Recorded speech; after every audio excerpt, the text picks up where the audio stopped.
So, hello to all. So, the new topic we are going to start with journal कर लिया हमने, laser कर लिया, trial balance कर लिया. Next is your final accounts और which we can say trading and profit and loss account और which is also known as income statement. And the next we will do balance sheet. So final account में I am just going to write it out. What I am saying is दोनों मैं करवाऊंगी, trading and profit and loss account, and the same इसी को income statement भी कहते हैं. सो be sure दोनों सेम है. ट्रेडिंग अकाउंट या इनकम स्टेटमेंट दोनों सेम है, लेकिन दोनों को प्रिपेयर करने और वी कैन से दोनों का फॉर्मेट डिफरेंट है. ट्रेडिंग एंड P&L अकाउंट जो है it prepares in a T format. T format में प्रिपेयर होता है और इनकम स्टेटमेंट जो है वर्टिकल फॉर्मेट में प्रिपेयर होती है. दोनों सेम है, अगेन रिपीटिंग, दोनों में कुछ डिफरेंस नहीं है. ये भी वही चीज निकालेगा. एट द एंड हमें क्या चाहिए कि कंपनी को प्रॉफिट हो रहा है या लॉस हो रहा है, जिसे हम एंड मतलब प्रॉफिट एंड लॉस भी बहुत टाइप के हैं, वो भी हम देखेंगे. लेकिन जो मेन प्रॉफिट जिसकी हम बात करते हैं that profit is net profit. तो कंपनी को नेट में एट द एंड सब कुछ देने के बाद, जो भी एक्सपेंस टैक्स खर्चे वगैरह थे, सब कुछ देने के बाद कंपनी को प्रॉफिट हो रहे हैं या लॉस हो रहा है, ये अकाउंट भी वही बताएगा विद द सेम अमाउंट, ये अकाउंट भी वही बताएगा with the same amount. Difference is आजकल कंपनीज जो हैं वो वर्टिकल फॉर्मेट यूज करती हैं. And in your college and your thing, your syllabus also you are going to read most importantly vertical format. But some way trading भी use किया जाता है टीचिंग पर्पस के लिए, रीडिंग अंडरस्टैंडिंग पर्पस के लिए, और other way also you should have an understanding for this format also. तो मैं दोनों ही फॉर्मेट करूंगी बट अलग अलग वीडियोज में. In this video I am going to talk about T format, this format, इस फॉर्मेट की बात करेंगे हम. एंड वेरी इंपॉर्टेंट थिंग, थोड़ा सा मैं ग्लिम्स आपको इसका भी दे दूंगी वर्टिकल फॉर्मेट का.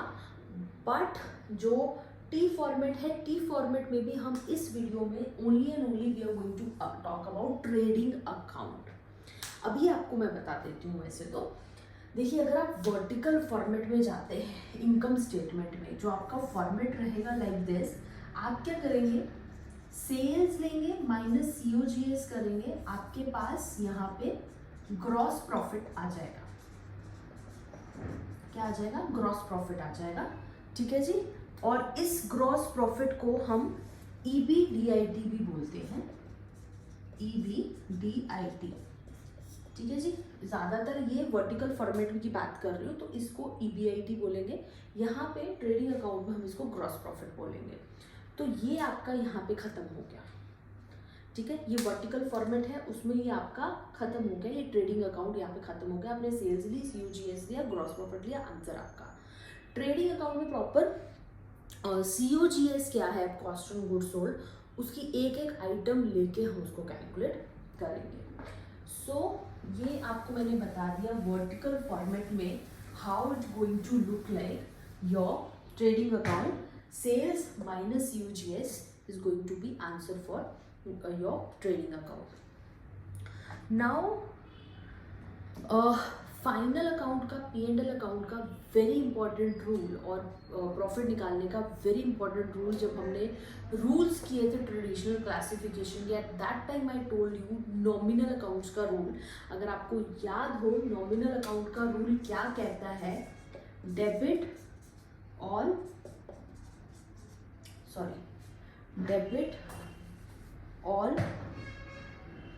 expenses and losses,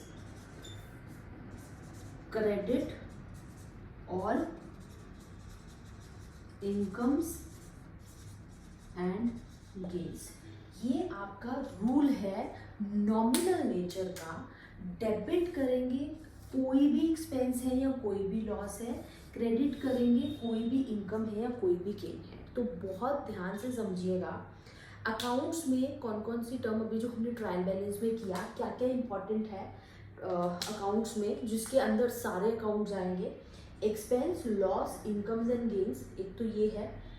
उसके बाद आपकी होती है एसेट्स, लायबिलिटीज, देन कैपिटल और ड्राइंग भी डाल दीजिए। इसके अलावा देयर इज नथिंग। ये 4 चीज़ें जो हैं ये आपकी जाती हैं बैलेंस शीट में। अभी हमने ट्रायल बैलेंस बनाया, लेजर अकाउंट्स बनाए, उसमें जितने भी अकाउंट्स थे वो इन चीज़ों के, इन 8 चीज़ों के पास थे, या इन 8 अकाउंट्स से ही रिलेटेड थे। तो ये 4 तो अगर आपके उस स्टेटमेंट में है तो अभी के लिए इन 4 की ज़रूरत नहीं है। एसेट, लायबिलिटी, कैपिटल और ड्राइंग नहीं चाहिए आपको इनकम स्टेटमेंट या P&L अकाउंट बनाने के लिए। आपको क्या चाहिए, सिर्फ एक्सपेंस है, अगर कोई लॉस हुआ है, कहीं से इनकम आ रही है या कोई गेन हुआ है, वो 4 चीज़ों की बात होगी। और उसमें भी very clear, as I said you, trading account में क्या होने वाला है, this is going to be T format जो आपका लेजर अकाउंट का था, जिसमें लेफ्ट हैंड साइड आपकी डेबिट साइड थी और राइट हैंड साइड आपकी क्रेडिट साइड थी। तो जितने भी आपके एक्सपेंस और लॉस होंगे वो चले जाएंगे डेबिट साइड में, और जितनी भी आपकी इनकम्स और गेन्स होंगी वो चली जाएंगी क्रेडिट साइड में। और in nutshell if I can let you know, very simple, बहुत सिंपल है। हमने करना क्या है P&L और ट्रेडिंग अकाउंट में। फॉर एग्जाम्पल मैं आपको कह रही हूँ, आपने कोई चीज़ बेची, आप सप्लायर हैं किसी चीज़ के, फर्नीचर की सप्लायर है फॉर एग्जाम्पल, तो आपकी इस मंथ की सेल हुई 1 लाख की, ठीक है जी। हम अकाउंट नहीं बना रहे, हम सिंपल ही देख रहे हैं, 1 लाख की सेल हुई। मैं आपको पूछ रही हूँ कि आपको प्रॉफिट कितना हुआ इस महीने। आप कहेंगे 1 लाख की सेल हुई, लेकिन जो मेरा सारा खर्चा था रॉ मटेरियल से रिलेटेड उस फर्नीचर को बनाने का, वो मेरा 25,000 था। मैंने कहा ठीक है जी, तो वो हम माइनस कर देंगे इसमें से। उसके बाद आपने बोला जो मैंने लेबर लगाई थी, जो मैंने एम्प्लॉयज़ लगाए थे, उनको मैंने 2 एम्प्लॉयज़ को 5,000 10,000 जो है पे किया। उसके अलावा कुछ और भी खर्चे थे, miscellaneous expense related to this sale only, वो 5,000 के हो गए। तो क्या करोगे आप, ये जो टोटल एक्सपेंस आपको हुए उनको माइनस कर दोगे 1 लाख में से, 25 और 5 30 और 40, तो आप करोगे जी आपको 60,000 का प्रॉफिट हो गया, अगर कोई और एक्सपेंस नहीं है तो।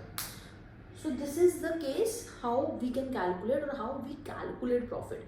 कितनी इनकम हुई उसमें से सारे खर्चे निकाल देंगे तो हमें अपना प्रॉफिट मिल जाएगा।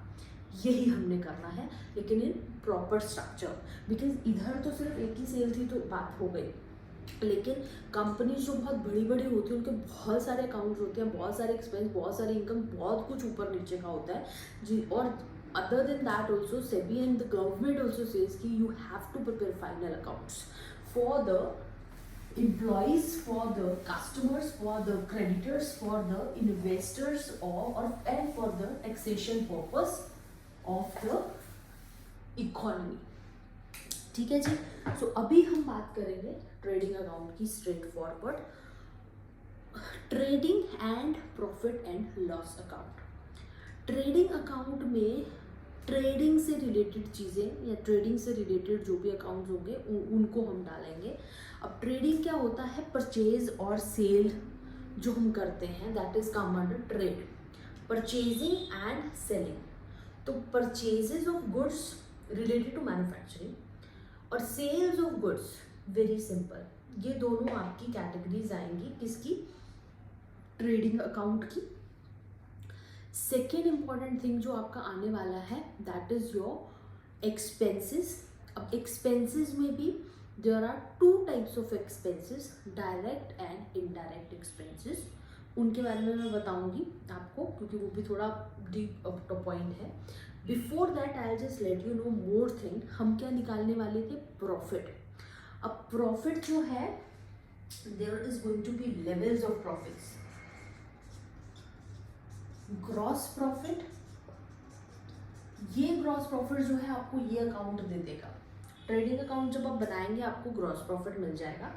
इनकम स्टेटमेंट में हम इस प्रॉफिट को बोलते हैं EBDIT, which is known as earning before depreciation interest and tax. Next trading account यहाँ पे खत्म हो जाएगा। उसके बाद आपका P&L अकाउंट स्टार्ट होगा और P&L अकाउंट का आपका सबसे पहला प्रॉफिट आता है दैट इज ऑपरेटिंग प्रॉफिट, जिसको हम OP भी बोलते हैं और इसको हम GP भी बोलते हैं। तो OP, और in case of income statement, this is known as EBIT and this is earning before interest and tax. In this profit, or we can say these two, or this particular term EBIT is very important term in case of corporate finance or financial management. Operating profit के बाद आपका profit आता है EBT, क्योंकि tax से पहले interest की payment हो जाती है। तो जब इंटरेस्ट पे हो जाएगा तो आपका प्रॉफिट आएगा interest before, earnings before tax, और जिसको हम प्रॉफिट बिफोर टैक्स भी कहते हैं। जब टैक्स की भी पेमेंट हो जाएगी तो आपका मेन प्रॉफिट आता है, जिसको हम कहते हैं नेट प्रॉफिट, और जिसको हम बोलते हैं नेट इनकम, और जिसको हम बोलते हैं प्रॉफिट आफ्टर टैक्स और अर्निंग आफ्टर टैक्स। बहुत सारे नाम है इसके, NP बोल सकते हो, NI बोल सकते हो, प्रॉफिट आफ्टर टैक्स पैट बोल सकते हो, और अर्निंग अर्निंग आफ्टर टैक्स बोल सकते हो, प्रॉफिट आफ्टर टैक्स बोल सकते हो। So these are the categories of profit I just showed you over here. Gross profit सबसे पहले कैलकुलेट होगा जो कि ट्रेडिंग अकाउंट में होता है। उसके बाद आपका ऑपरेटिंग प्रॉफिट आएगा जो ऑपरेटिंग एक्सपेंसेस और इनकम्स को निकालने के बाद होगा। जब आप इंटरेस्ट की भी पेमेंट कर दोगे तो आपके पास पैट बचे, PBT आ जाएगा, और जब आप टैक्स की भी पेमेंट कर दोगे तो एंड प्रॉफिट जो एक्चुअल में ऑनर्स जिसका यूज कर सकते हैं that is going to be there, which is known as net profit, net income, PAT और अर्निंग्स आफ्टर टैक्स। ठीक है जी। So this is going to be your kinds of profits. So इसके बाद मैं एक और टर्म आपको क्लियर कर दूँ, COGS है, बट COGS से पहले मैं आपको इसका स्ट्रक्चर शो कर देती हूँ, which is you can see over here.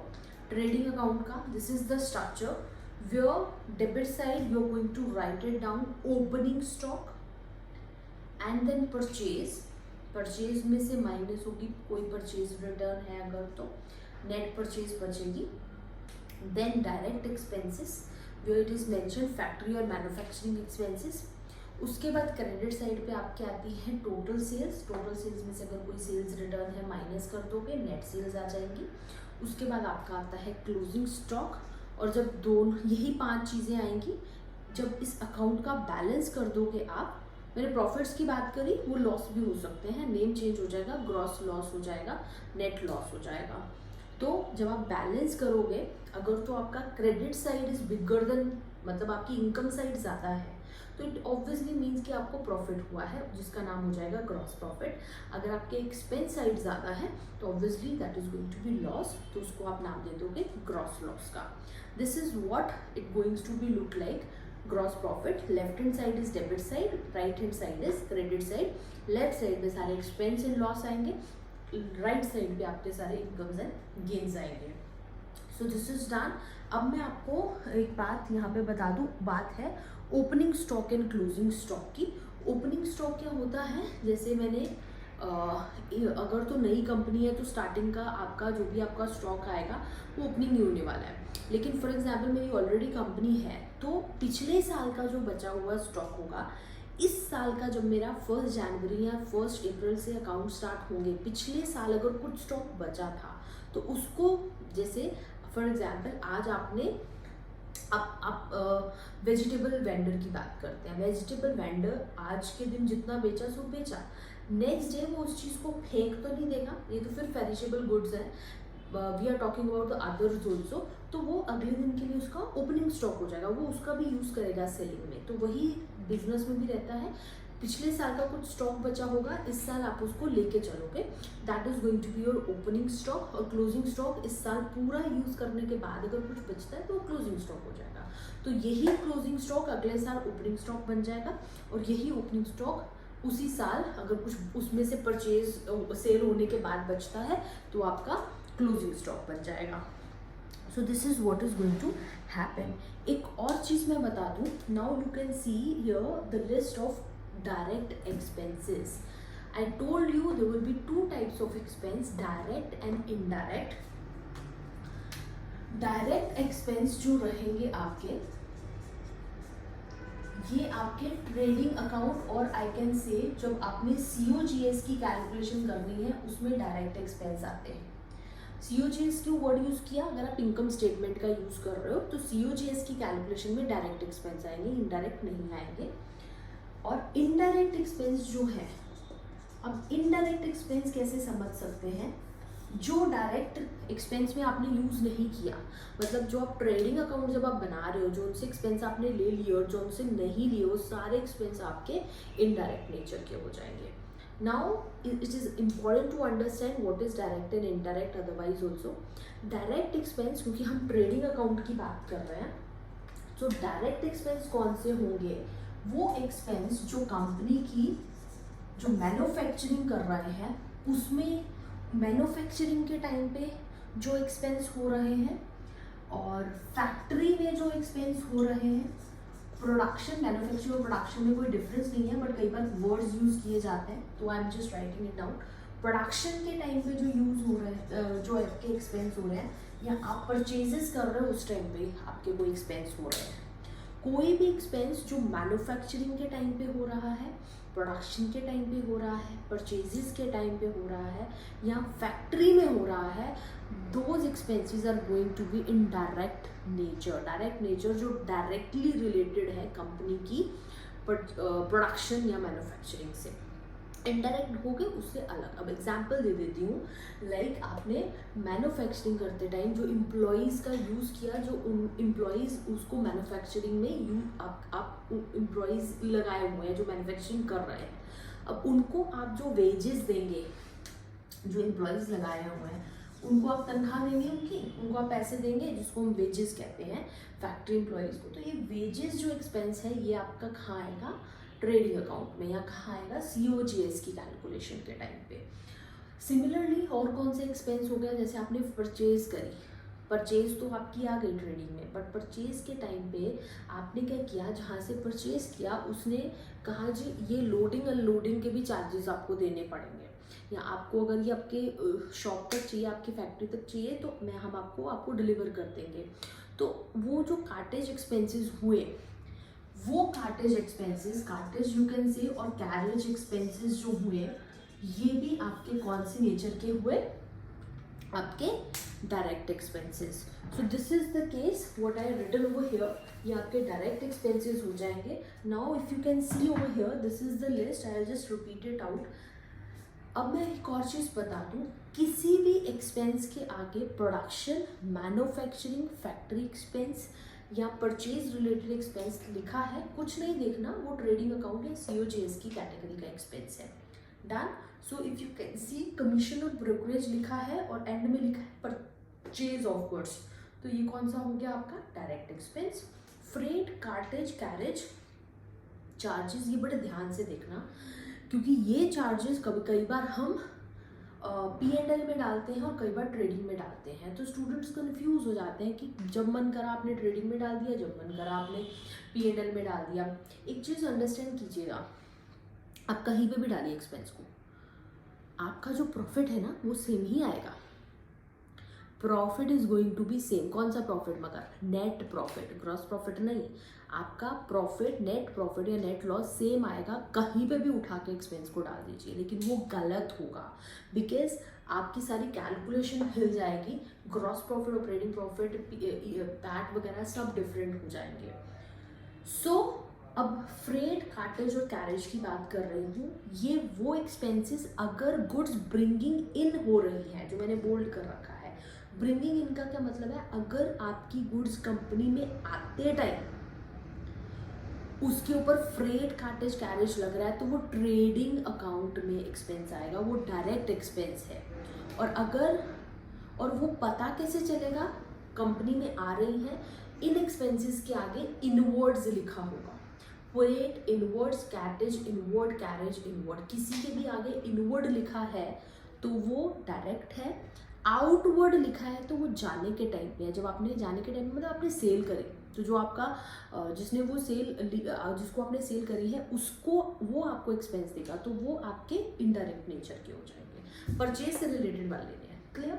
Inward लिखा है तो ट्रेडिंग अकाउंट या COGS में आएंगे, इनवर्ड नहीं लिखा या आउटवर्ड लिखा है तो वो नहीं है आपके लिए डायरेक्ट एक्सपेंस। अब मैंने बात करी थी यहाँ पे आपकी वेजेस की। अब रेम्यूनरेशन जो है ना अकाउंट्स में दो तरीके से देखी जाती है, एक हम उसको नाम देते हैं वेजेस का, एक हम नाम देते हैं सैलरी का। इसको भी सही से देख लीजिए। जो वेजेस है ना वो माना जाता है, हमने इसको बाइफ्रिकेट कर रखा है क्योंकि वेजेस और सैलरी दोनों डिफरेंट हो जाती हैं। कैसे? जो फैक्ट्रीज के एम्प्लॉई हैं, फैक्ट्री के एम्प्लॉई कौन है? जो मैन्युफैक्चरिंग में हेल्प कर रहे हैं। जो मैन्युफैक्चरिंग में हेल्प कर रहे हैं वो एक्सपेंस कौन सा होना चाहिए? Direct expense. तो उनको हम जो तनख्वाह दे रहे हैं, उनको जो पैसा दे रहे हैं वो डायरेक्ट नेचर का है। लेकिन जो और भी तो बंदे होंगे जो मैन्युफैक्चरिंग में हेल्प नहीं कर रहे लेकिन आपकी एडमिनिस्ट्रेशन में, कंप्यूटर लेवल पे, आपके ऑफिस लेवल पे काम कर रहे हैं, तो वो जो है उनको जो हम सैलरी दे रहे हैं वो इनडायरेक्ट नेचर की है। तो उन दोनों को डिफ्रेंशिएट करने के लिए हमने वेजेस दे दिया फैक्ट्री वालों को और सैलरी दे दिया थोड़ा ऊपर वाले लेवल के एम्प्लॉइज के लिए। वेजेस हो गया, then there is salary. Next one is packing material used for packing the goods purchased from bringing in. Clear? In bringing in है, फैक्ट्री एक्सपेंस तो आएगा ही आएगा। रॉयल्टी अकेला लिखा है तो नहीं आएगा, यहाँ लिखा है रॉयल्टी ऑन प्रोडक्शन, ये आपका डायरेक्ट एक्सपेंस है। कोल, गैस, वाटर, फ्यूल, पावर, ये डायरेक्ट एक्सपेंस है। इंपोर्ट ड्यूटी और एक्साइज ड्यूटी डायरेक्ट एक्सपेंस है। इंपोर्ट क्योंकि आ रहा है, एक्सपोर्ट ड्यूटी नहीं होगा, एक्सपोर्ट जाने के लिए तो वो डायरेक्ट एक्सपेंस नहीं होगा, इनडायरेक्ट एक्सपेंस होगा। हीटिंग एंड लाइटिंग, तो ये कुछ मैंने एग्जाम्पल्स दे दी हैं जो फैक्ट्री एक्सपेंस है या डायरेक्ट एक्सपेंस है। इसके अलावा भी हो सकते हैं बट जिनके साथ आपके प्रोडक्शन, मैन्युफैक्चरिंग, फैक्ट्री या परचेजेस लिखा है वो बाय डिफॉल्ट आप डायरेक्ट एक्सपेंसेस मान के चलेंगे। So with this I am going to end over here. मेरे को था मैं एक एग्जाम्पल ले लूँगी but video is going to be very long. This is done, this particular video is only related with the concept of trading account. Now in the next video I am going to take the pure example of trading account.